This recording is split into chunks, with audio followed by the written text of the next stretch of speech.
Hi, everybody. This is Hondo Carpenter. Great to be with you tonight. So excited to offer you another Raiders training camp update, our 24th. Wow, it's hard to believe we're coming up after the game on Saturday. It's going to be the end of the fourth week at camp. Where has it gone, man? It has flown by. Costa Mesa, Minnesota, back to Vegas. It's been going good. We got a ton to cover tonight. We're going to look at the 53-man roster.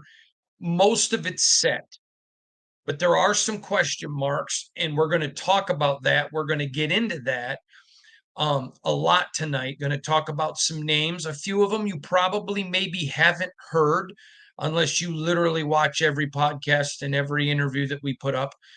Then you may know about it, but we're going to talk about that. We're going to dig in a little bit.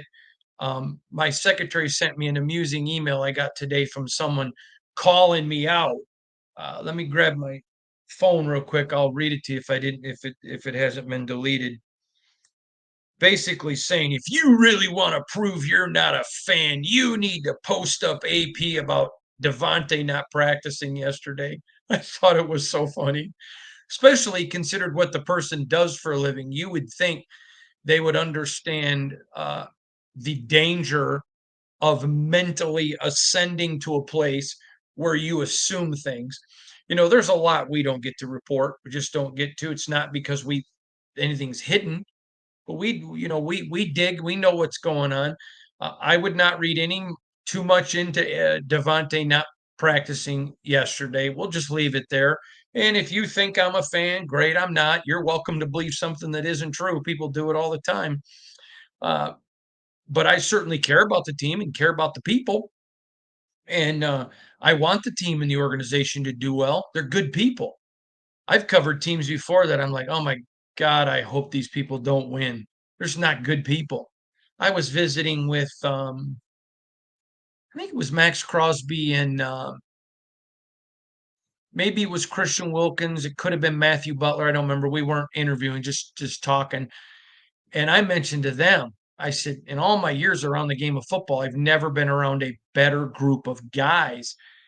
And even though I'm much older than them, they've played a long time. They both agreed. They cannot believe how good this team is and how united they are. It's fun to see. So let's just dig right in. Again, I don't think there's anything for people to be worried about with Devontae. Just take a chill pill and relax. I understand why people want to see him practice. I agree. But I can assure you, got some other emails. Oh no, AP's losing the locker room. No, he's not. I'm in it. I talked to the guys in the locker room on the record, and I talked to him off the record. I can tell you, he is not anywhere near lost his locker room at all. Now, let's uh, give a couple of things I want to talk about. We will always offer this podcast 365 days a year completely free. But there are some who choose to be members just because they want to be a blessing to the podcast. If you are a member, please check out the latest members only video that I posted. We have a very special feature coming for members only, twice a month, all year round, starting in probably September. It may start the end of August with the first one. We're going to do a special live meeting just with members only where I get to answer your questions. Again, I'm not going to, we're still going to disseminate all the information, but just a chance to meet with members and I think it's $4.99 a month. But just to answer all you guys' questions, I'm still going to give everything for free in the podcast. But this is where you can gather with me and 45 minutes, an hour, however long we're together. We're just going to quote Max, who taught me this line, chop it up and talk Raiders. It's going to be a lot of fun. It's going to be like a big Raiders party with people literally from around the world. And we're going to move the times around so, people wherever you are in the world can join us. But if you're a member of the channel, great. If you're not, you're still going to get the same podcast every day and it's still going to be 100% free. But if you're a member, it's just something we want to do to say thank you to all of you. Please check that out. Now, two more things, and then I'm going to get right into today's pod. I'm super excited about this. I'm not going to give you names, but we are going to have between the end of camp in the start of the season, we are going to have, like, probably before Labor Day, we're going to have two special podcasts uh, with one-on-one with two very key players for the 2024 season. Just me and them chopping it up, to use you kids' term, and talking football and life, letting you get to know them as people. Um, which I think that's super important, and also just talking some football too. I think it's going to be really great. I was approached by both players' people saying, "Hey, you want to?" And yeah, it'd be great. Let's do it. So looking forward to it, and I know that you're going to enjoy those as well. Going to be really good. All right, I want to talk about. I project them to take 8 offensive linemen. Okay. Now, I'm doing this by memory, so bear with me, but obviously Colton, Delmar Glaze, Andrus Peat, Cody Whitehair, Dylan Parham, Andre James, Thayer Munford.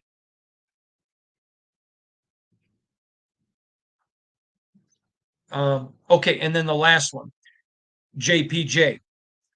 But a lot of fans do not understand something, but when you get to the beginning of the year, you can hide guys by not putting them necessarily on your roster and not putting them on the practice squad where any team can sign them. You put them on an injured reserve. I could see a scenario. Now, listen, the Raiders are big believers in Will Putnam. I mean, in Jackson Powers-Johnson. This is in no way, hey, we don't believe in him. But I'm not anticipating him being ready for the start of the season. That's just my personal belief. Um, I just don't think that's going to happen. So I could see the Raiders going to him saying, listen, you're a long-term viable person here. We're going to put you on a 4-week injured reserve so that we can keep Will Putnam. Now, Will's the center, obviously needs to get some reps all along the interior line, but this is a kid, a UDFA, that I've talked to you before. He's from Clemson. This is a kid that I've talked to you before, a UDFA who's really impressed them. The other night, he gets in a fight with Spillane and then with Max. He just has a little bit of someone emailed me and asked me, actually, it was a couple different people, does he have a little bit of incognito, Richie Incognito, like Jackson Powers-Johnson does? And I'm like, ooh, giggity. Yeah, that's a great analogy. Will Putnam. And you can notice now, I mean, they're bringing some edge. So you got a JPJ and a Will Putnam who want to fight you in a phone booth. Gotta love that. And that's something that I'm going to talk to AP about. Probably not tomorrow after the game. I might, but probably not tomorrow. But next week for sure, I'll talk to AP about it. But I know this: they like Will Putnam a lot. And do you remember last year I told you about a UDFA they loved named McClendon Curtis? And I told you all camp, boy, this is a guy, I don't know if they have room for him, but they think he's a long-term player in this league, and they don't know if they can hide him on the practice squad. So they did, and he got signed, which nobody was shocked by, but everybody was disappointed by. That's the same scenario they're in with Will Putnam. They like him. They like his edge. They like his fire. He's had a good camp. As good as Delmar Glaze? No, but a very good camp. And he's been very impressive. And he's just shows some. And let me tell you, those defensive guys, they like that little bit of edge. Don't misread the fisticuffs. Don't misread that. That's just a bunch of testosterone fueled guys that are tired of hitting their brothers. I remember my brothers Scott and Greg, man, we would fight and just get mad at one another. And you know. And then, but man, if somebody messed with me, I was their little brother, even though I was their size. You messed with the little brother and they'd come running in like the cavalry, man. You expected John Wayne coming over the hill with a trumpeter. That's just the way it is. I think that's what it is. There's no division on the team, but keep an eye on that. If they're able to put JPJ for 4 weeks on an injured reserve, if it's necessary, it may create a way to keep Will Putnam along to see if somebody else on the 53 gets hurt. Just keep your eye on that. I think that's a big deal. Now, let's get to defensive line. I expect the Raiders to carry 10 defensive linemen. Now, that's a lot. That's a lot. But here's what I'm thinking. All right, I got 3 defensive ends. Obviously Max and Malcolm. And follow me for a minute because I'm considering Tyree Wilson a tackle and an end. So I'm going to give you 3 names at defensive end, and then I'm going to give you 6 names at tackle, and then Tyree is that guy that you look at because he can do both. We know Malcolm and we know that Max are in. They're done deals. That's an obvious. That's a given. No reason to even talk about that. Excuse me. Excuse me. But Janarius Robinson is a guy I had being the 3rd guy. He's had some not good days at camp, and he's had some good days at camp. But I can see a scenario here where Janarius is in a battle. And I want to talk to you about the guy that I think he's battling with, because I think it's fascinating. And his name is Ron Stone. He's a UDF. Don't you love that name, Stone? Especially for like a lineman. What's your name? Stone. Tell all your friends about me. Who are you? Stone. I like that name. Ron Stone. You know, the kid is not the biggest guy in the world. He's an average sized person. He's 6'3", 247. But he's making plays. The kid is a UDFA rookie, comes out of Washington State. But this kid has just shown some stuff. He's shown a little bit of bend, and he's just shown some. There's a saying, he's done it. And I've had more than one player tell me, what about Ron Stone? And then when I've asked some people, hey, what do you think of Ron Stone? So let me tell the rookie, the UDFA rookie from Washington State, the Cougar, the Stone Man. People see you. You just keep your head down. You keep working, Mr. Stone. You're pushing it. Now, Janarius Robinson, if you had to look up in the dictionary NFL defensive lineman, he's it. I mean, he is just, let me just read you this one. Janarius Robinson, 6'5", 2 inches bigger, 263 pounds. And I'm going to tell you, I think that's closer to probably 267. So he's a good 15 to 20 pounds bigger, longer arms, 2 inches taller. But it's not what you got, it's what you do with it. And the Stone Man. There was a movie about a young kid who drove a sled team on the Iditarod.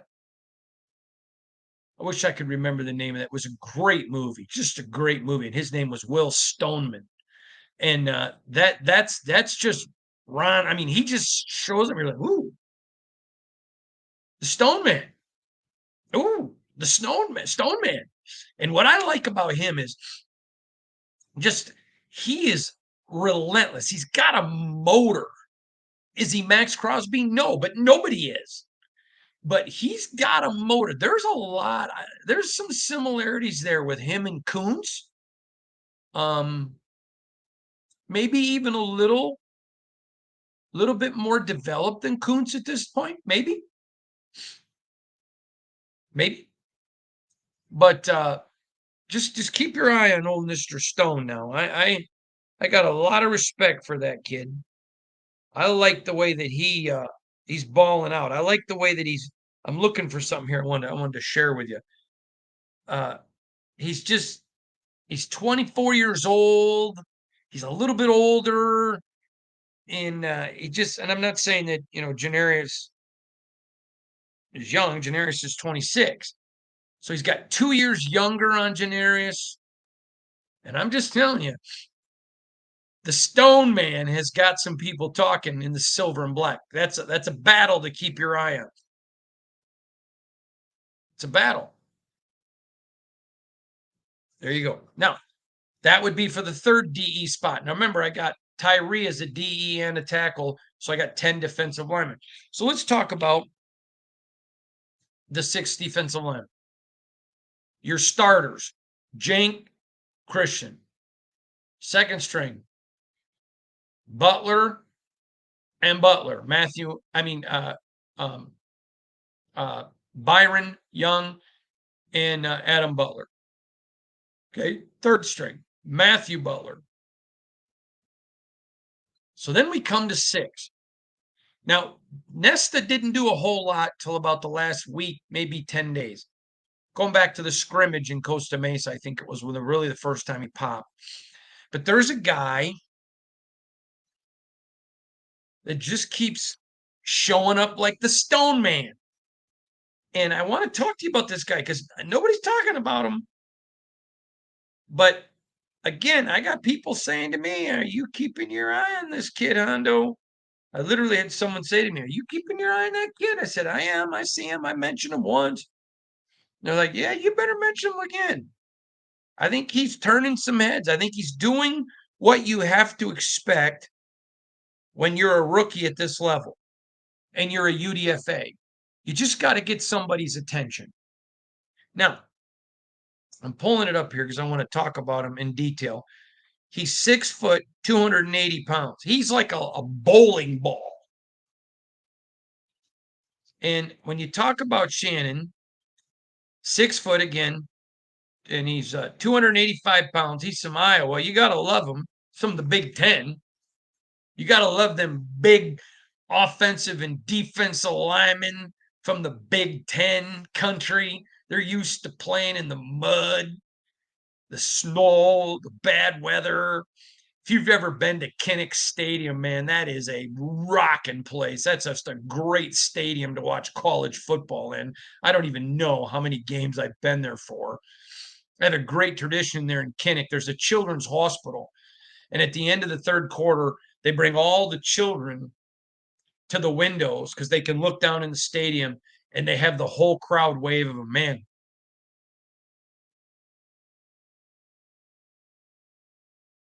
if you can sit through that and not cry, it is an awesome moment. Both teams do it, the players, the coaches, fans of both teams. It is so cool. But you gotta love that slobber knocker, Big Ten toughness type lineman, and that's Noah Shannon. He's just making some plays. Now, I think Nesta has the lead. I think Janarius has the lead. But there's essentially a week left. I mean, a week from tonight is San Francisco, and I doubt we're going to see any starters. So I want you to keep your eyes on that. Noah Shannon and Nesta, and the Stone Man and Janarius. Now, I think Janarius and Nesta have the lead. But you always want to go younger when you can. That's just a reality. And both guys are UDFAs. So is Janarius, not Nesta. Now let's talk about this for a minute because I just think I like Nesta because he's bigger than Shannon. And I like that since that scrimmage, and I'm going to tell you, I had one person tell me they think Nesta started coming on because Shannon was. So you got to like that fire. I like Nesta, by the way. I've told you that all along. but I just think that there's a battle there. I'm not predicting either guy not to make it, but there's a battle, and that's my job to keep you informed of what's going on. Next, let's talk about the safeties. Okay. I have the Raiders projected to taking 4 safeties: Chris Smith, Isaiah Palomao, Robert Spillane, Trayvon Merritt. But there's a guy who I've told you, I've talked about him 2 or 3 times, Jaden Grant. And let me tell you about the youngster. He is an interesting player, and he's gotten some reps with the twos and made some plays. Now, I would be stunned, although I'm not saying it won't happen, if Chris Smith doesn't make it. I would be stunned. He's only in year 2. He has shown a lot of ability. He has not flashed a ton. That's a fact. But remember, you talked about a money year guy. He's not even in his money year. He's literally going into his second season. But let me tell you about Jaden Grant, because he's just done some things. 6 foot, 190 pounds. Now he's 26. He's 26. So when you start looking at him,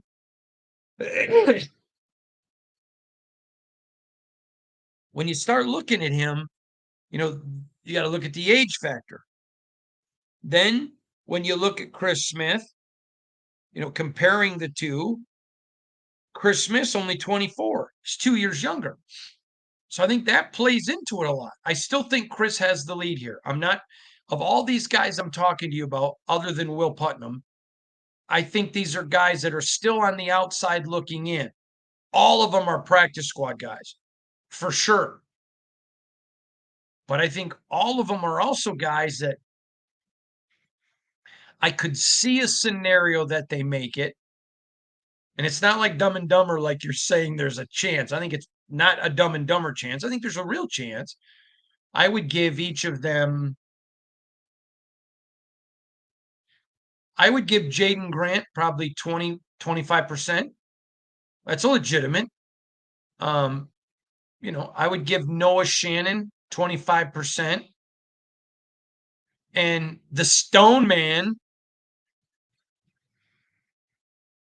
30%. So in neither of these places do I expect the incumbent to be weeded out. But I expect it to be a battle that's going to come down. And then the question is, can you keep them on the practice squad? So that's another thing that a lot of people I want to talk to you about tonight is practice squad. And here's why this is important. And this happened in Minnesota. And I kept telling you, hey, there's some guys making mistakes that everybody's mad about who aren't even going to make this team. There are some guys you have to say, okay, maybe we don't play Grant or play him very much. Maybe we don't play the Stone Man or Noah Shannon much. Maybe we don't play Putnam a ton. We don't want to put some stuff out there on film. And if we put him on our practice, teams are like, we'll take him. So how much do you limit they play? Because you don't want to lose them, but you still want to know, do they belong on my practice squad? Y'all see where I'm going with this? This is all the hijinks and strategically. By the way, that word comes, I used to say it was a George Bush line. It's not. It comes from Saturday Night Live, and the young man who wrote that script for Saturday Night Live, his dad's a listener of our podcast, and he sent me a really, really nice email. But that's the strategery of game. You're not really game planning, but the strategery of just kind of how you have to look at sometimes. So people say, oh, we haven't seen that guy. Okay. But we have in camp. And maybe you don't want to show much to teams who are looking for film on who they can poach off people's roster. Good stuff there. Make sure you keep attention to that. All right, let's switch to quarterback. I'm going to give you my full analysis right now. I don't believe either quarterback is out of the race. I think it's so close that if something dynamic were to happen on Saturday, that one of them could, move up and down. That said, I do believe it's Aiden's job to lose. I've said that coming into camp. I said it all off season, and I still feel that way. Again, I'm not going to answer the emails that people saying I'm not biased. I'm trying to tell you what I'm hearing in the building, what I'm hearing from people in the building. For anyone, someone sent me a email today that somebody is reporting that the decision's made. I can tell you 100% that's not true. Now, I can also tell you at the time of the taping of this podcast, they were still meeting and not really game planning because they game plan, but it's not like a regular season game plan. They game plan for what they want to see, what are the scenarios, and then look ahead. I would guess, and this is only a guess, and again, before the podcast, the decision had not been made. I would guess that they're going to let Gardner start. I would guess that he'll get one quarter and Aiden would get a quarter as well. But last week, I guessed, and I was told by somebody they thought that Gardner was going to start, but in their meeting before the game, they made the decision, now let's go with Aiden. So same person, and they would know, told me there's no decision's been made, but if I had to guess, I would think Gardner would go first. So there you go. No clue, but I think Aiden is in the lead just based on what I'm hearing from inside the building. But again, I thought Gardner was great last night. And I thought so was Aiden. And I thought Nathan Peterman looked really well. Next, let's get to Anthony Brown. What happened to Anthony Brown? First of all, I cracked up because going into camp, I was getting all these emails from people saying, oh, it's being reported Anthony Brown is in the hunt. Okay. Now, you can go back, and this is what I love about the digital age because everything I'm telling you is still there. We don't delete it. We told you it was a 2-horse race, and the only way that Anthony Brown could get in it is that when both quarterbacks were unimpressive, he had to impress and earn more chances. He never did. Early, he looked okay. And then, like I told you about one play, and it was only one. I just stopped because I knew he wasn't in the mix for 1 and 2. But I told you about one play one time where literally going against the threes, he made a really bad fumble, gets it back, and then has another worse fumble. Worse. 2 fumbles in one play. I didn't even tell you all the rest. And Anthony Brown is talented. I think Anthony Brown can play in this league, and he's a good kid. He just did not have a good camp for the Raiders. He looked good last year during the season. He looked good all off season. The lights came on. The pads came on. This is why I tell you preseason, off season is for installation, not evaluation. And he just didn't look it. Little Carter Bradley, that kid's a little scrapper. You could tell who his daddy is. You can tell he's Gus's kid. He's got a little bit of in him. I like that. A little bit of just a little bit of competitive juice. I like that guy. He's fantastic. He's a UDFA 4-stringer. So when I say fantastic, I just mean his attitude, his approach is fantastic. I'm not in any way implying that Carter Bradley at this point is fantastic in the hunt for the job. Really, really like him. So it's just going to be really interesting. There'll be a lot to watch from the game tomorrow. I want to encourage you after the game, make sure you check out my post-game podcast because I'm down in the locker room talking to coaches, talking to players, talking to people in the organization. And then I come up and just kind of break it all down for you and give it to you. I think you're going to really enjoy that. Now, I want to get into some other things. I think it's important.